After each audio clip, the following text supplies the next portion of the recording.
ಲೋಕರಕ್ಷಕನಾದ ಯೇಸು ಕ್ರಿಸ್ತನ ಹೆಸರಿನಲ್ಲಿ ಎಲ್ಲರಿಗೂ ಪ್ರೈಸ್ ಲಾರ್ಡ್ ವಂದನೆಗಳು. ಈ ದಿನದ ದೇವರ ವಾಕ್ಯ ಲೂಕನು ಬರೆದ ಸುವಾರ್ತೆ 4ನೇ ಅಧ್ಯಾಯ 16 ಮತ್ತು 16ರಿಂದ 19 ವಚನಗಳನ್ನು ನಾವು ಧ್ಯಾನ ಮಾಡೋಣ. ಹೀಗಿರಲಾಗಿ ಆತನು ತಾನು ಬೆಳೆದ ನಜರೇತಿಗೆ ಬಂದು ತನ್ನ ವಾಡಿಕೆಯ ಪ್ರಕಾರ ಸಬ್ಬತ್ ದಿನದಲ್ಲಿ ಸಭಾಮಂದಿರಕ್ಕೆ ಹೋಗಿ ಓದುವುದಕ್ಕಾಗಿ ನಿಂತನು. ಆಗ ಯೆಶಾಯನೆಂಬ ಪ್ರವಾದಿಯ ಗ್ರಂಥದ ಸುರುಳಿಯು ಆತನ ಕೈಗೆ ಕೊಡಲಾಗಿ ಆತನು ಆ ಸುರುಳಿಯನ್ನು ಬಿಚ್ಚಿ ಅದರ ಮುಂದೆ ಹೇಳುವ ಮಾತು ಬರೆದಿರುವ ಸ್ಥಳವನ್ನು ಕಂಡು ಆ ಮಾತು ಏನೆಂದರೆ, ಪ್ರೀತಿಯ ದೇವರ ಮಕ್ಕಳೇ, ದೇವರ ವಾಕ್ಯದಲ್ಲಿ ನಾವು ನೋಡ್ತಾ ಇದ್ದೇವೆ, ಯೇಸು ಕ್ರಿಸ್ತನು ನಜರೇತಿನಲ್ಲಿ ಬೆಳೆದಿರುವಾಗ, ಯೇಸು ಕ್ರಿಸ್ತನು ನಜರೇತಿನಲ್ಲಿ ಜೀವಿಸ್ತಾ ಇರುವಾಗ ವಾಕ್ಯ ಹೇಳ್ತಕ್ಕಂಥದ್ದಾಗಿದೆ, ತಾನು ಬೆಳೆದ ನಜರೇತಿಗೆ ಬಂದನು ಎಂಬುದಾಗಿ.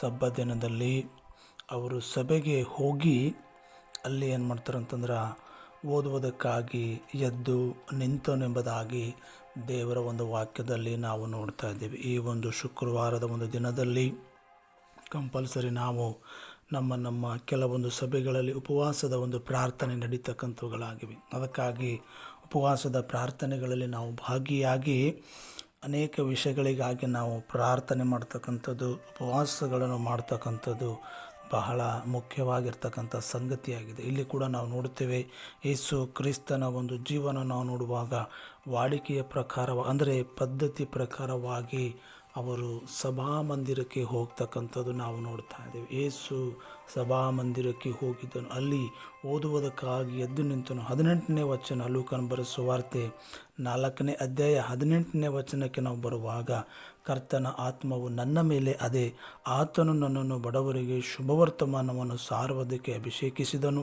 ಸೆರೆಯವರಿಗೆ ಬಿಡುಗಡೆಯಾಗುವುದನ್ನು ಮತ್ತು ಕುರುಡರಿಗೆ ಕಣ್ಣು ಬರುವುದನ್ನು ಪ್ರಸಿದ್ಧಪಡಿಸುವುದಕ್ಕೂ, ಮನಮುರಿದವರನ್ನು ಬಿಡಿಸಿ ಕಳುಹಿಸುವುದಕ್ಕೂ ಕರ್ತನು ನೇಮಿಸಿರುವ ಶುಭವರ್ಷವನ್ನು ಪ್ರಚುರ ಪಡಿಸುವುದಕ್ಕೂ ಆತನು ನನ್ನನ್ನು ಕಳುಹಿಸಿದ್ದಾನೆ ಎಂಬುದು. ಹೀಗೆ ನಾವು ನೋಡ್ತೇವೆ. ಆತನು ಹೇಳುತ್ತಾನೆ, ಮುಂದೆ ಯೆಶಾಯನೆಂತಕ್ಕಂಥ ಆ ಒಂದು ಪ್ರವಾದಿಯ ಗ್ರಂಥ ಆತನ ಕೈಗೆ ಕೊಡಲ್ಪಟ್ಟಿರುವಾಗ ಆತನು ಏನು ಮಾಡಿದನಂದ್ರೆ ಅದನ್ನು ಓದ್ತಕ್ಕಂಥವನಾಗಿದ್ದನು. ಯೆಶಾಯನು ಬರೆದ ಪ್ರವಾದನೆ ಗ್ರಂಥದಲ್ಲಿ 61ನೇ ಅಧ್ಯಾಯ 1 ಮತ್ತು 2 ವಚನದಲ್ಲಿ ಈ ಒಂದು ವಾಕ್ಯ ನಾವೇನು ಮಾಡ್ತೀವಿ ಅಂತ ನೋಡುತ್ತೇವೆ.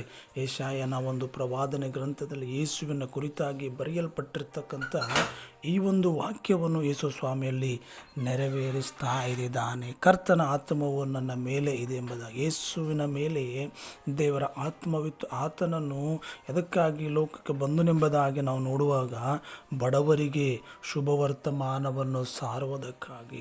ಬಡವರಾಗಿರುವ ನೀವು ಧನ್ಯರು, ನಿಮ್ಮ ಬಳಿಗೆ ಆತನ ಸುವಾರ್ತೆ ಬರ್ತಕ್ಕಂಥದ್ದಾಗಿದೆ. ಯೇಸುವಿನ ಕುರಿತಾಗಿ ನೀವು ತಿಳಿದುಕೊಳ್ಳುವುದಕ್ಕಾಗಿ ಆತನ ವಾಕ್ಯ ನಿಮ್ಮ ಬಳಿಗೆ ಬರ್ತಕ್ಕಂಥದ್ದು. ಅಭಿಷೇಕ ಮಾಡಿದನೆಂಬುದಾಗಿ ಸೆರೆಯವರಿಗೆ ಬಿಡುಗಡೆ ಮಾಡುವುದಕ್ಕಾಗಿ ಕ್ರಿಸ್ತನು ಈ ಲೋಕಕ್ಕೆ ಬಂದಿರತಕ್ಕಂಥದ್ದು ನಾವು ನೋಡುತ್ತೇವೆ. ಇವತ್ತು ಅನೇಕ ಜನಗಳು ಒಂದೊಂದು ಪಾಪ ಎಂತಕ್ಕಂಥ ಆ ಒಂದು ಚಟದಲ್ಲಿ ಸೆರೆಯ ಒಂದು ಉಪಾಧಿಯಲ್ಲಿ ಕಟ್ಟಲ್ಪಟ್ಟಿದ್ದಾರೆ.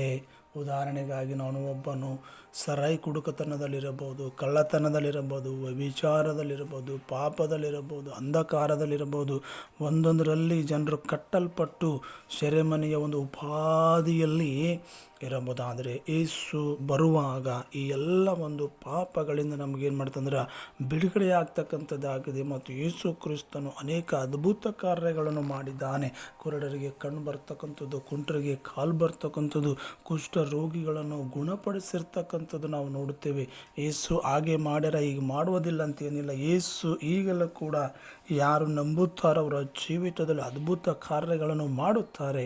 ಮನ ಮುರಿದವರನ್ನು ಬಿಡಿಸುವುದಕ್ಕೂ ಅಂತ ವಾಕ್ಯ ನಮ್ಮೊಂದಿಗೆ ಸಂಸಾರದಲ್ಲಿ ಮುರಿದು ಹೋಗಿರಬಹುದು, ನಿಮ್ಮ ಗಂಡ ನಿಮ್ಮನ್ನು ಪ್ರೀತಿ ಮಾಡದೇ ಇರಬಹುದು, ನಿಮ್ಮ ಹೆಂಡತಿ ನಿಮ್ಮನ್ನು ಪ್ರೀತಿ ಮಾಡದೇ ಇರಬಹುದು, ನೀವು ಸಮಾಜದಲ್ಲಿ ಎಲ್ಲ ಜನರಿಂದ ಅವಮಾನಿಸಲ್ಪಟ್ಟಿರಬಹುದು. ಪ್ರೀತಿಯ ದೇವರ ಮಕ್ಕಳೇ, ದೇವರ ವಾಕ್ಯ ಏನಂತಂದ್ರೆ, ನೀವು ಮನಸ್ಸಿನಲ್ಲಿ ಮುರಿದೋಗಿರಬಹುದು, ನಿಮ್ಮ ಮನಸ್ಸು ಒಡೆದೋಗಿರ್ಬೋದು, ಅದರ ಮುರಿದಿರ್ತಕ್ಕಂಥ ಮನಸ್ಸು ದೇವರಿಗೆ ಇಷ್ಟವಾಗಿರ್ತಕ್ಕಂಥದ್ದಾಗಿದೆ.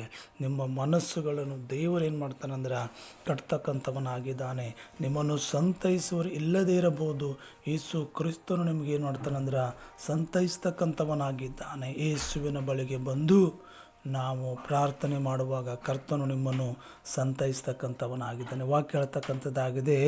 ಲೂಕನ ಬರೆದ ಸುವಾರ್ತೆ 4ನೇ ಅಧ್ಯಾಯ 21ನೇ ವಚನಕ್ಕೆ ನಾವು ಬರುವಾಗ, ಈ ಹೊತ್ತು ನೀವು ನನ್ನ ಮಾತನ್ನು ಕೇಳುವಲ್ಲಿ ಈ ವೇದೋಕ್ತಿ ನೆರವೇರಿದೆ ಎಂದು ಯೇಸು ಕ್ರಿಸ್ತನು ಹೇಳ್ತಕ್ಕಂಥವನಾಗಿದ್ದಾನೆ. ಈ ಹೊತ್ತು ಈ ಒಂದು ವೇದೋಕ್ತಿ ನೆರವೇರಿದೆ, ಈ ಒಂದು ವಾಕ್ಯ ನೆರವೇರಿದೆ ಎಂಬುದಾಗಿ ಯೇಸು ಕ್ರಿಸ್ತನಲ್ಲಿ ಏನು ಮಾಡ್ತಾನಂದ್ರೆ ಹೇಳ್ತಾ ಇದ್ದಾನೆ. ಅದಕ್ಕಾಗಿ ದೇವರು ತಾನೇ ಈ ಒಂದು ವಾಕ್ಯದ ಮೂಲಕವಾಗಿ ನಿಮ್ಮೆಲ್ಲರನ್ನು ಏನು ಮಾಡಲಿ ಅಂದ್ರೆ ಆಶೀರ್ವಾದ ಮಾಡಿ ನಡೆಸಲಿ. ಎಲ್ಲರಿಗೂ ಪ್ರೈಸ್ ದ ಲಾರ್ಡ್.